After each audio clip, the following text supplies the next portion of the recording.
Okay, balik po tayo. Ito may pinag-uusapan natin dito. There are other provisions of the proposed constitution that you have sent in. And some people are questioning it. Anong posisyon nyo tungkol sa West Philippine Sea? Very good.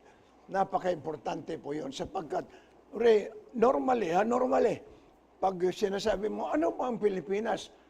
To most of us, ang Pilipinas, Luzon, Visayas at Mindanao lang. Oo.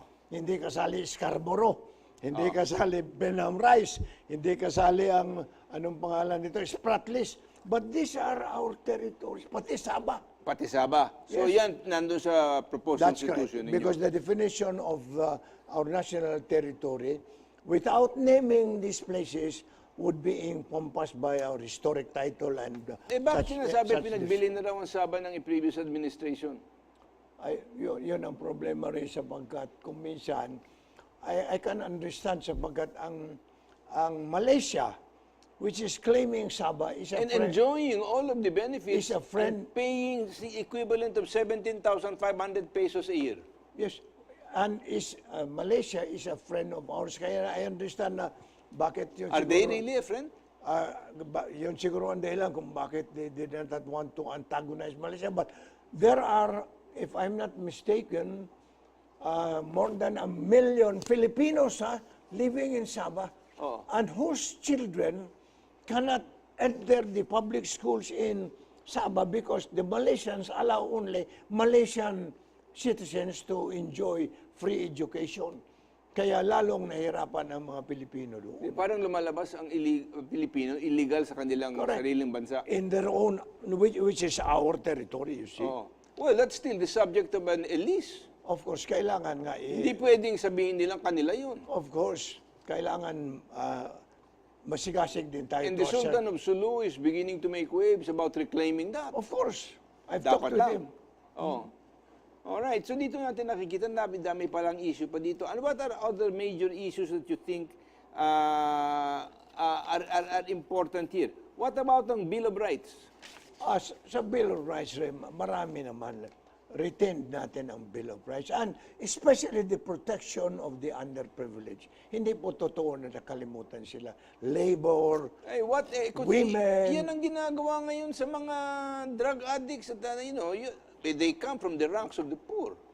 The people who have no options. And then who turn to drug pushing to feed their own addiction. Yes. And then dito sasabihin natin, what are you doing in the Constitution here that can strengthen the rule of law?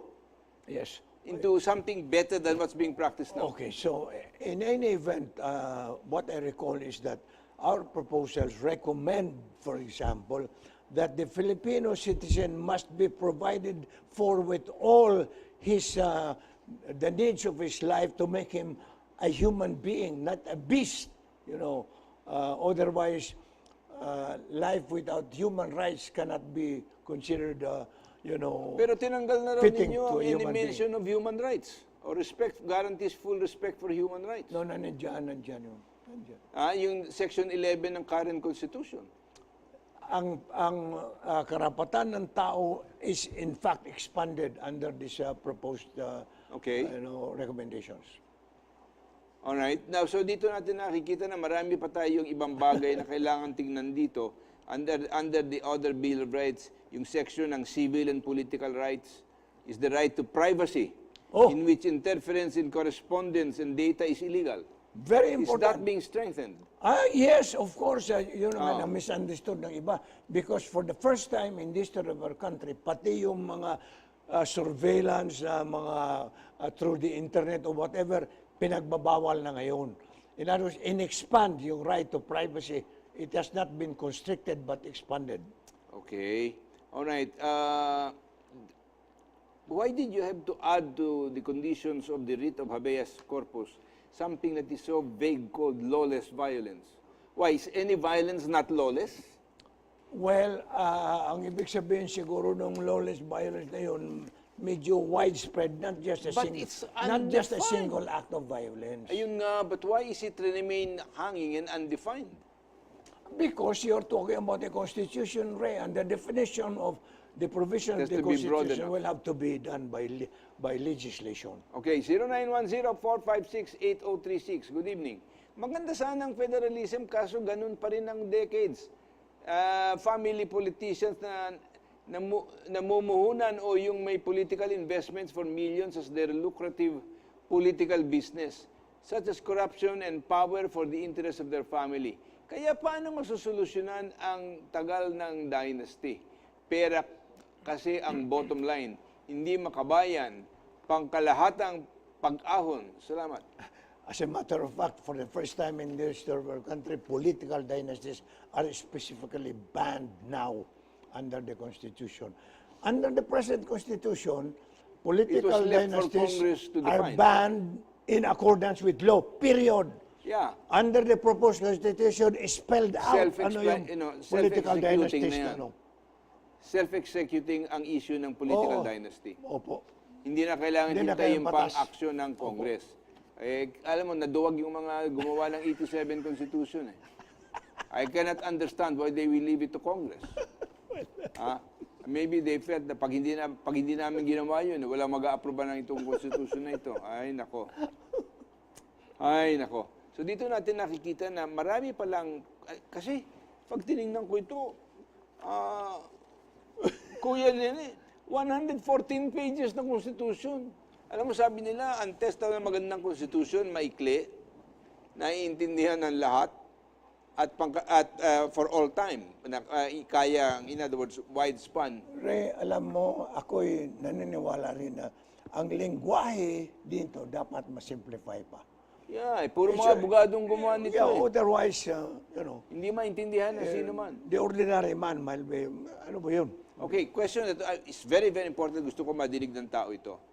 Ito ba unanimous decision ninyo in terms of you accept all these provisions? Or Hindi po. there are others who have expressed different views? Hindi po rin sapagkat as a matter of fact, the minutes will show that in many instances, mayroong mga minority, including na ako doon, we were overwhelmed by the vote of more members kasi 20, ilan ba kami? 22. 22, 23. Oh. 22 ata. Oh, ako. 22. Okay. Yeah. So that sometimes the voting would overwhelm you, nasa minority ko, a number of instances. Ano bang impression mo dun sa buong body ng Constitution, ng commission na yon? Mostly tuta, mostly erudite people. Ano bang personal Ray, impression? sa tingin ko I lang, know that you probably don't want to say anything negative. Sa tingin ko lang, the important thing is the president never interfered with our work. Directly or indirectly as far as I At know. least, At least, that's what you know. what that You don't know whether secret instructions were given. Oh, well, we'll have to, ask the other members, but as far as I know, he never did, you do this and do that, never. He never gave instructions. No. He told us during our swearing kami, You are free. oh, you're free, do what you think is best for our country. Ganun lang. So are you happy about this now, or do you think it bears some revision? Okay, kailangan ma-revise pa rin because that's only recommendation lang naman eh. Oo. In other words, hindi pwedeng sabihin na ito ay final na. No, not at all. Unless the President submits it to Congress. And the president submitted to Congress in part or in all or only, And the Congress is still free to change correct any to part. change it because they have the ultimate power naman. Pero dapat subaybayan ng taong bayan. That is why I am suggesting ang Kongreso should conduct public hearings throughout the nation about this matter. Huwag nilang pabayaan na sila lang ang mamahala. Hindi, kasi Hindi tama. ang problema naman kasi dito, Kuya Nene, is the problem of whether even the ones who will explain understand this. Una-una sa haba. Very good, very good. Hindi simple ang lengguwahe. Hindi maikli. And I mean, maybe we need someone who is a wordsmith to recast the whole thing into sa isang dokumento na mauunawaan ng ordinaryong tao. Of course, it's a question of defining ano ba ibig sabihin ng ordinaryong tao, no? Yes. Graduate ng high school, grade school, o college. Yan ang problema.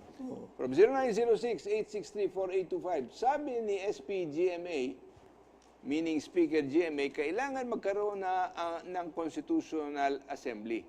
Pero hiwalay ang Senado at Kongreso. Para na maumpisahan ang federalism, kailangan na i-endorse ng Senado na pilot federalism ang Bangsamoro ng Mindanao at Cordillera para maging testing ground ang mga area na yan. At ang boto ng Kongreso uumpisahan na ang Regional Interim Transition Government ng 15 interagencies chaired by DILG. Just offhand, I find that to be absolutely incredible in terms of its unrealism. Why? Because the BOL cannot be a trial legislation because it has to be judged in terms of our current constitution. You cannot judge the BOL that has been passed based on the recommendation here, which has no force and no effect. Na wala pa naman sa Wala BOL. pa naman. You cannot put the cart before the horse. Itong ginagawa at sinasabi dito ni Speaker GMA, to me, is a lot of nonsense. You cannot put the BOL as a trial balloon for federalism. Yeah. At number two, the language of the BOL, and I have that bill, and I've been looking at it, to me, still contains so many constitutional infirmities. Dami. Marami. As a matter of fact, tatlong mga Muslim na membro ng aming Constitutional Commission. Oh. Si Commissioner Mapagali sa Tawi-Tawi, Commissioner Balindong sa Lanao, Commissioner Bong Parcasio sa bandang Cotabato. Now, all of them agree na yung BOL i-append lang sa Constitution when it is adopted. I cannot be. You No, no, cannot no. append a bill to a constitutional election. No, no, it's not a bill, it's already a law. So it will be Okay. appended as a parang As- reference point na this is a that part can of the only process. be done, and if there were no suits against it. But I think what's going to happen is that many suits are now going to be filed before the Supreme Court regarding the BOL. Of course. Because it has so many blatant provisions that violate the Constitution. Marami. And I'm not trying to cast any aspersion on anybody, but if you cannot have, we cannot have a law that is infirm constitutionally. I don't know how you feel about it, Kuya Nene, pero that's how I look No, at it. let me point out one specific item. Under the BOL, meron silang provision doon, adoption of their own constitution. And among other things, the Bill of Rights respects freedom of speech, period. It does not involve freedom of the press. Hindi mo po pwede yun sa atin. Freedom of speech and of the press must go together. At saka the question that I have to ask here is, a bill that says I want to recognize the cultural differences in a particular bill that does not provide equal protection for everybody, irrespective of cultural background. In other words, you cannot have a bill that favors a part of the population with certain rights and privileges that you are not willing to grant to the rest of the nation. Exactly. That is why ang proposal ko sa Bangsamoro, kung ang kaso Muslim versus Muslim, Sharia will apply. Yeah. Pero kung Civil ang law kaso, will apply. Christian versus Muslim versus Christian, Muslim versus IP, national law will apply. Yun, pero hindi nga malinaw yan eh. Wala yan sa BOL eh. Well, as a matter of fact, that is how it should be implemented. Well, the implementation, if it is not in the basic language of the law, cannot be added to it. No, but the Congress can modify it in such a way. Tapos na't pasado na eh. No. Dito sa Constitution. recommendation natin. Well, sa akin dito kasi yung BOL must first be litigated in terms of its constitutionality based on our current constitution, not in anticipation of this. Because this is still just a recommendatory piece of work. Absolutely. Wonderful in its own way, and I'm glad that you all expended 5 months trying to figure this one out.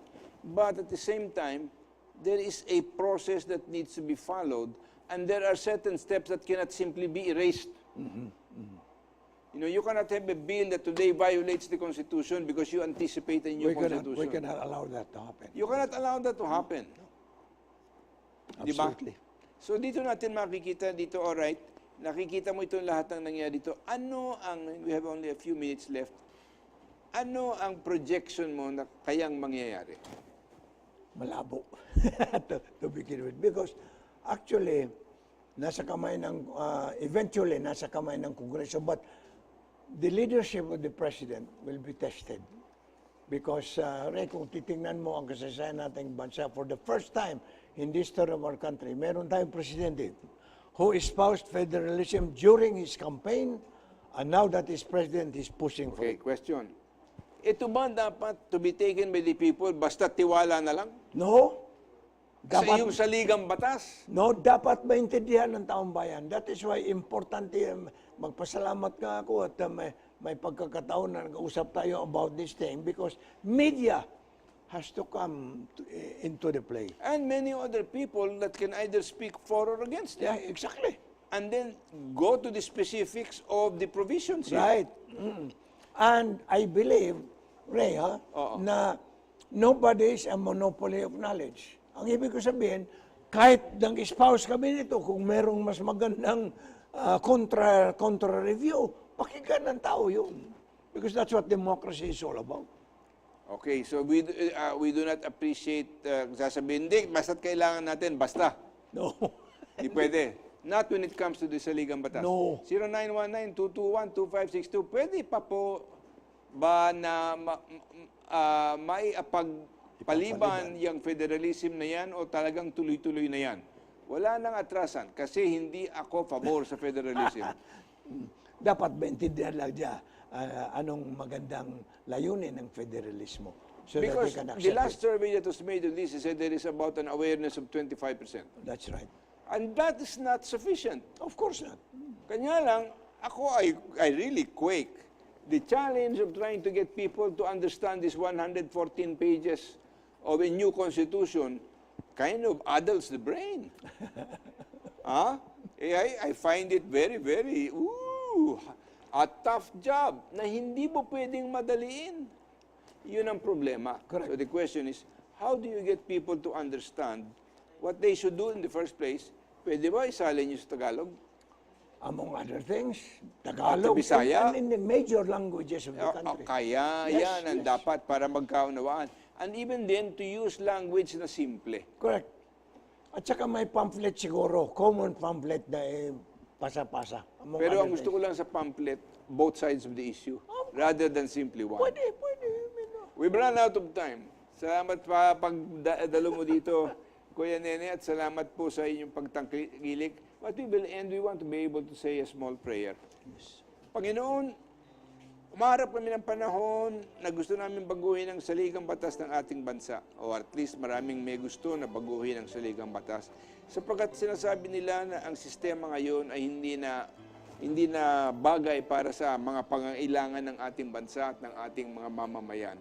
Tulungan niyo po kami na bigyan niyo kami ng unawa at kaalaman tungkol dito para malaman namin kung ano ang tunay na tugon sa pangangailangan ng bansang ito para magkaroon ng kapayapaan, magkaroon tayo ng prosperidad at paglago ng ating ekonomiya at ng kalagayan ng ating mga mamamayan.